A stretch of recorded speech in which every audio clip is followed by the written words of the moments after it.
paano ka? Claire, anak, anong nangyari sa'yo? Ma, parang gabi-gabi na lang itong panaginip ko. Han, dali na kayo natin anak tapos sa psychiatrist. Gabi-gabi na lang yung bangungot niya.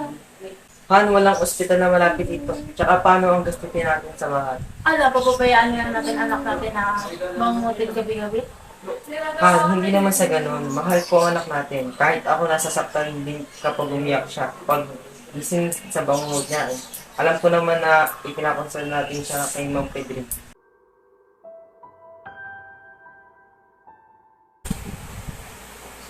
Ikaw ba ang may sakit, Melinda? Ay, hindi ako mang pidrain. Ang ano ko yung ang nangangailangan ko talaga. Sige, simulan na natin.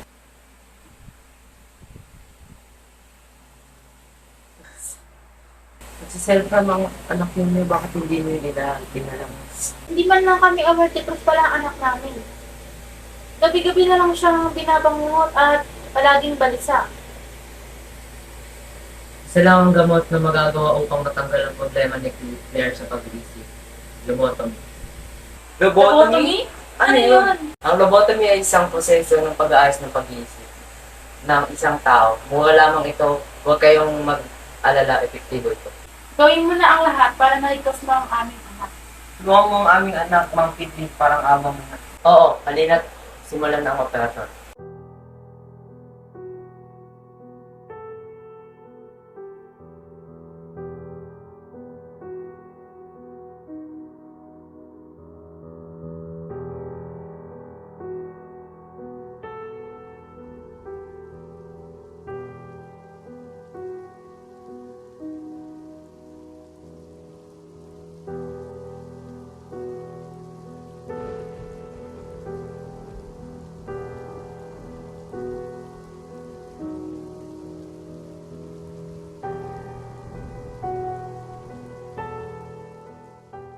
Dito na ako Bye-bye.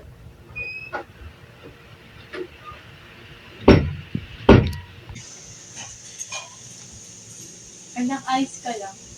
Anak, magaling ka.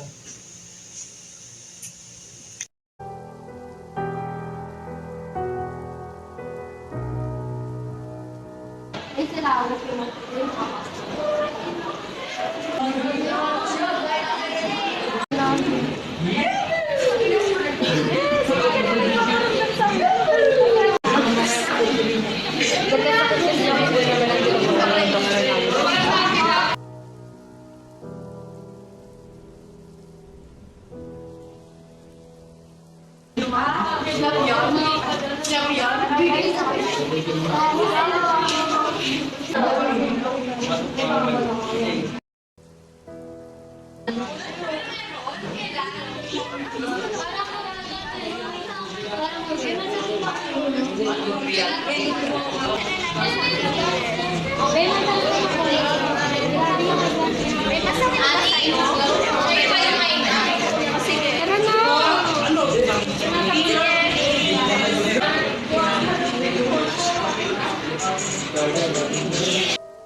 Han, ay mo. Oo, kamusta na yung trabaho? Okay lang naman.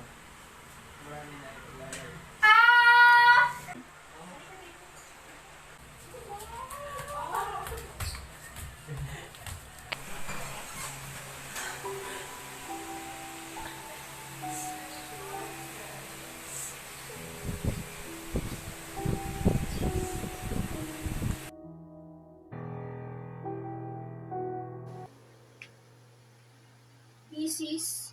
Anak, ang anak ninyo ay nagkaroon ng internal bleeding sa kanyang utak. Dok, nagpa-lobotomy surgery ho kasi siya. Lobotomy? Matagal lang ba ng pagsasagawa ng lobotomy? Bye? Oo. Oo, sir. Rarely na lang po isinasagawa ang pag-perform ng lobotomy sa mga pasyente. Technically, hindi illegal ang lobotomy procedure.